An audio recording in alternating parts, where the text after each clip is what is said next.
particular Mr. Chamisa, in his programs, there will be trouble. So I must apologize because we're supposed to start right on time.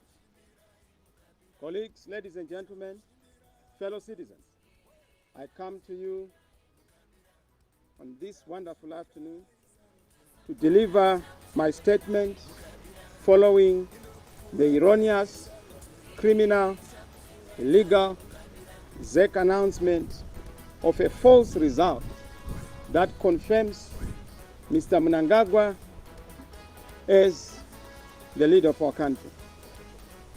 I must say that, fellow citizens, fellow Zimbabweans, you voted, and you voted overwhelmingly for change, even against all odds.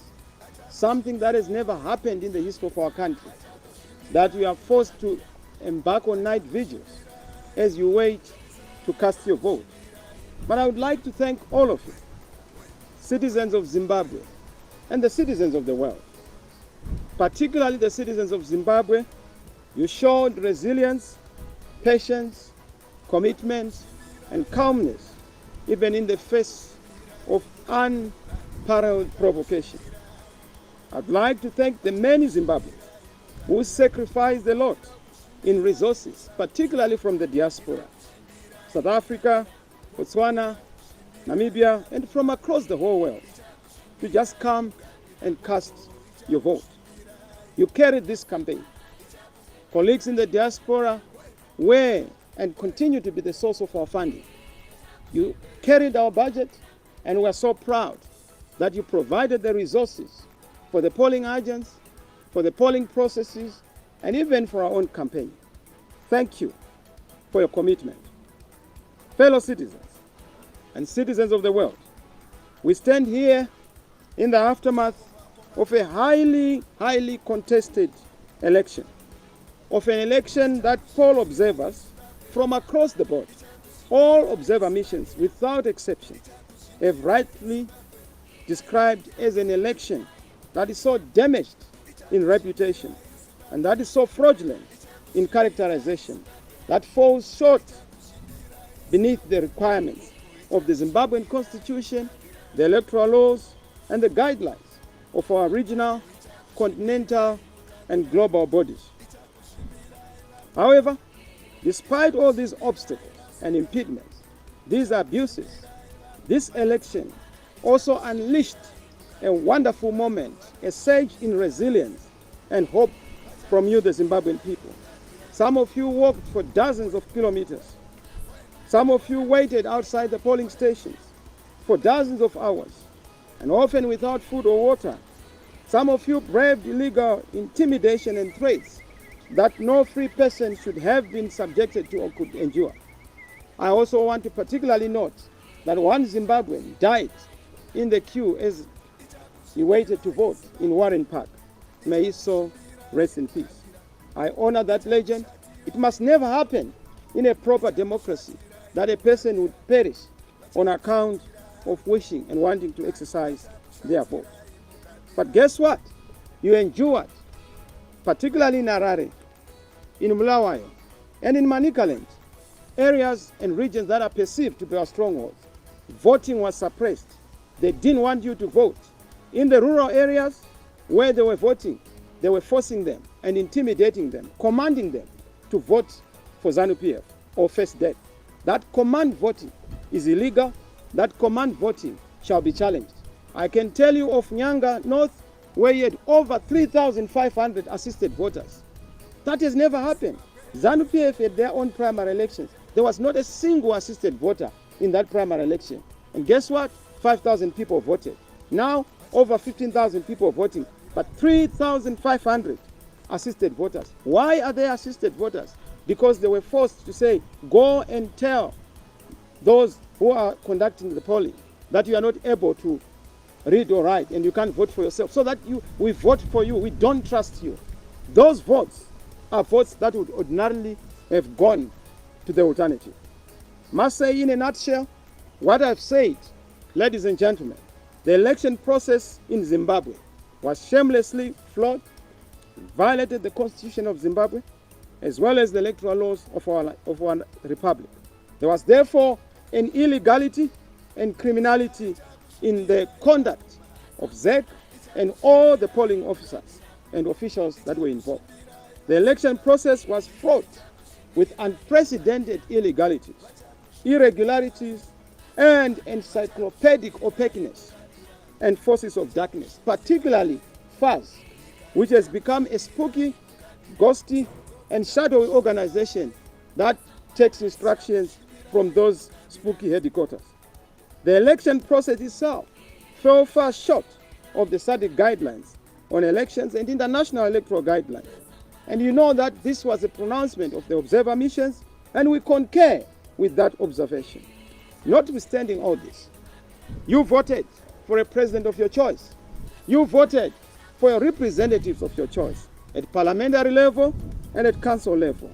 And I want to thank you and congratulate you for that resilience, particularly across the whole country, especially in the urban areas and in the rural areas. There are people who are so courageous. They stood and they were able to stand toe-to-toe to the intimidation of FAS and other institutions like ZANU-PF, the terrorist organization, to be able to cast their votes. It was like a war zone. It was like a situation where they have to brave it, particularly in circumstances of intimidation and terror. Let me say that the Electoral Board ZEC, regrettably and once again, failed to perform its constitutional mandate by not announcing the correct and the accurate results. Notwithstanding the flaws of the election, genuine results should have been announced. And we have the genuine result because we are waiting on the V11. But they used the V23, and the result from the V23 is not tallying with the results on the V11, particularly for the president, showing you that it was a doctored, it was an iron data configured by FAS, because the results from the polling station were transmitted to the FAS headquarters via the presiding officer. And this is common cause. And that became our biggest problem. And I've listened, I've watched. Some people are saying, well, there are no V11s. V11s are there. We deployed across the whole country. We were sufficiently represented, even though some of our polling agents were chased away, intimidated, and violated, particularly in Mashonaland Central and Mashonaland East, because those are terror zones where people don't exercise their vote. In fact, in Mashonaland Central, I was getting testimonies that people were saying, we did not vote. It was not an election. It was a coercion. So we are still waiting for an election. This one, we're just coerced to vote for ZANU-PF. So it is important that whoever is to sit on the throne of government in this country is aligned in legitimacy. And this can only be achieved through respecting what the people voted for, even in an unfree and unfair election such as this one.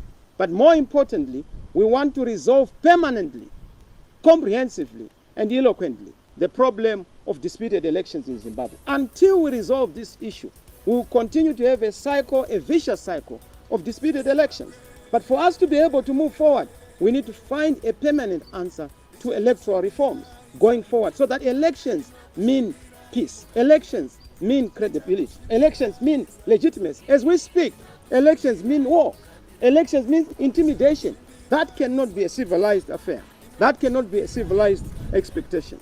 We went into this election conscious of the electoral environment process, particularly the flawed nature of our electoral process. And we're very fine with that. We made a conscious decision. We knew that we were going into a flawed process. We were jumping into a sewer pond, and we knew that we would not come out there without smelling. Yes, we are smelling, but we never budgeted for this kind of smell that we have taken, particularly the announcement of a false result. We had a flawed voter registration process, a flawed delimitation process, we had a flawed nomination process, you know, the double candidates and the FAS concept. You know, we had a flawed voters' roll. We also had a flawed adherence to the law in terms of affixing the voters' roll onto a polling station. We went into the election without all those. We had a flawed ballot. We had a flawed printing of the ballot paper. Can you imagine? People waiting to cast their ballot and they're being told that the ballot paper is being printed. It's in the printing press, and wait for it. As it comes, it's still hot. You're supposed to vote. It has never happened. It shows you how shambolic the process was. It was a flawed electoral environment.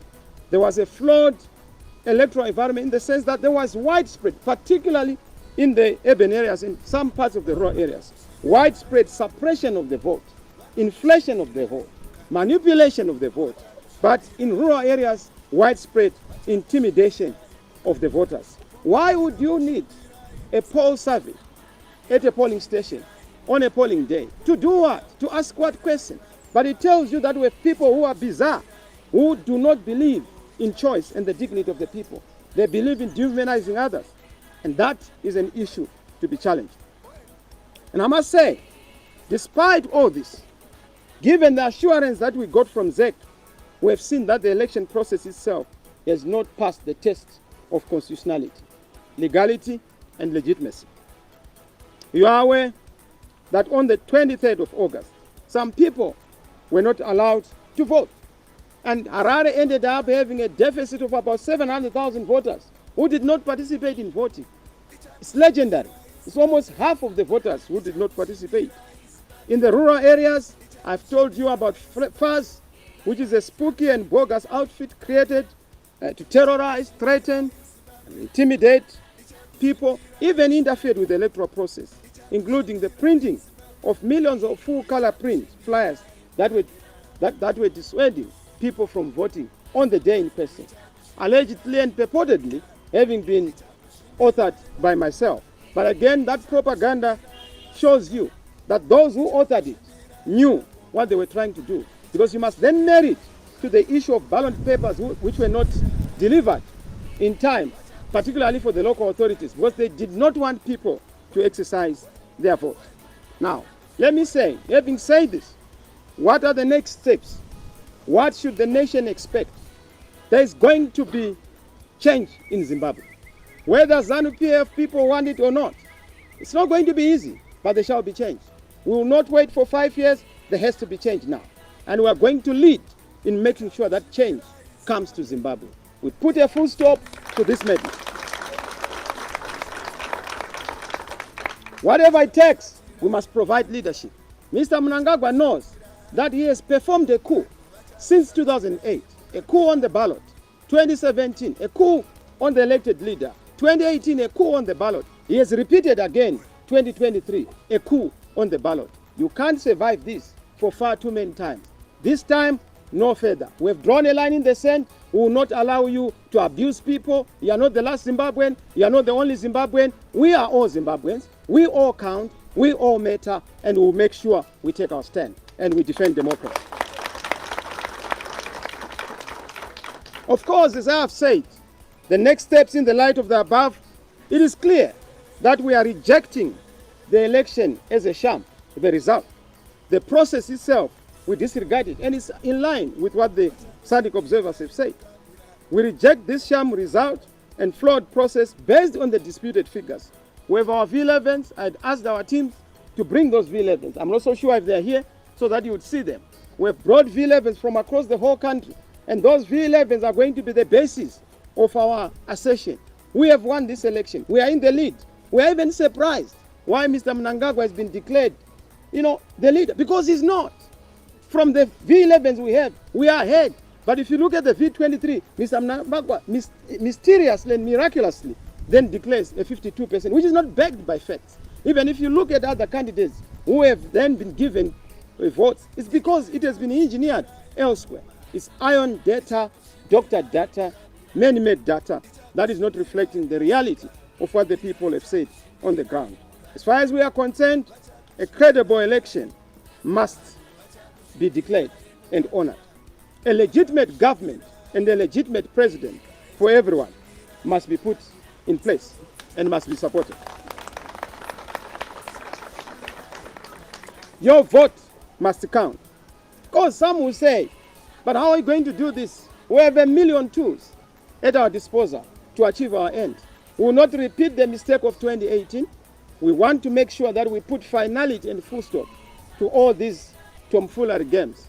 Enough of shenanigans, enough of these antics and tactics, and we want to start a new chapter of happiness, of progress, of prosperity in this country. My fellow citizens, do not worry. What you are seeing is the end. It's the beginning of the end. They may try to stop you. You are unstoppable. They may try to frustrate you. You are unfrustratable. Keep the hope. Freedom is coming. Change will happen. We serve a good God. That is his style. He comes in miracles. He will do it for us. I know there are others who are doubting, but the end is nigh. I encourage the Church of Zimbabwe, intercessors across the board, across the world, please pray for Zimbabwe as we go into these decisive steps to make sure that we fix aright our country and we restore democracy, legitimacy, peace, sanity, sanctity of human life, respect of each and every citizen. I ask you leaders, I ask you change champions, I ask you citizens, leaders in the various communities, to be vigilant, to ensure that together the voice of change rings loud. Your voice and your effort shall not be disregarded. We shall not allow that. Let us come together and defend our voice, defend our efforts, defend our liberation ideals. One man, one vote. It must happen, it will happen. I ask you, as I ask, to know that our God has remembered us. Africa, do not leave us, particularly our fellow brothers and sisters in the region and on the continent. We count on your solidarity as we seek to resolve this political crisis, the emerging electoral crisis. I know God has remembered us. Help us in this remembrance and this last march. God bless you. God bless Zimbabwe. I thank you.